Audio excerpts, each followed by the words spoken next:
It's a Saturday night here in Egypt. We've been invited to this very fancy hotel for a very fancy dinner. It's a food technology that has only been served in 2 countries in the world, only for about 2 years. This is the first time it's being served in Egypt, and we're about to taste it. If we were to eat this in the United States, would it be technically illegal to eat it, or because it's not approved? That's a good question. Yeah. We don't want to test that. Wow. This is meat, real chicken grilled on an open flame, but no animal was ever killed for this barbecue.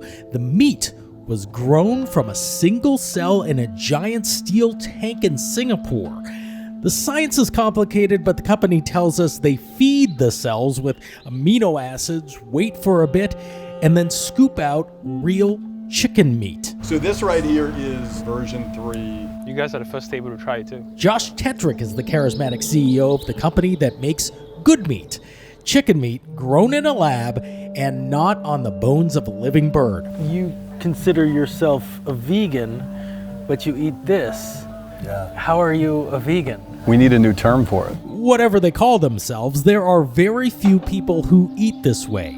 They're only selling this in a few Singaporean restaurants. So what we have for you here, it's a grilled chicken. We're gonna serve you in a traditional hawker dish called the clay pot. So it's definitely got the flavor of chicken. The texture is a little more homogeneous. It's not that the layers of muscle that you would get, so you bite through that and your teeth are pulling it apart. You don't get that.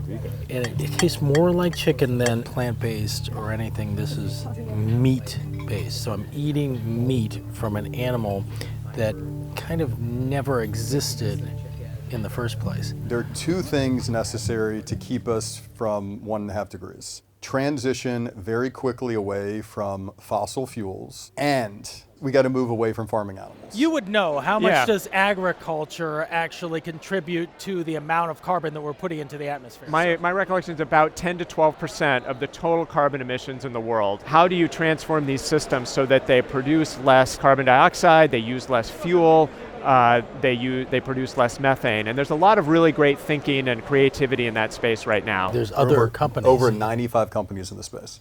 We're the only company that sells to consumers. That competition and building larger factories could bring the cost way down. But meat is emotional. Okay. And you gotta get the taste just right.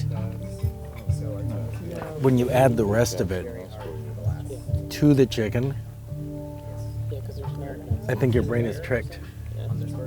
And you really think that you're eating hot pot. But like a lot of things that initially felt strange, suddenly it's ubiquitous and normal and boring. I hope you enjoyed the food and the company, especially the conversation. While Josh, the meat maker who grew up on Birmingham barbecue, waits for FDA approval, we've still got to pass it by our photographer, Brad.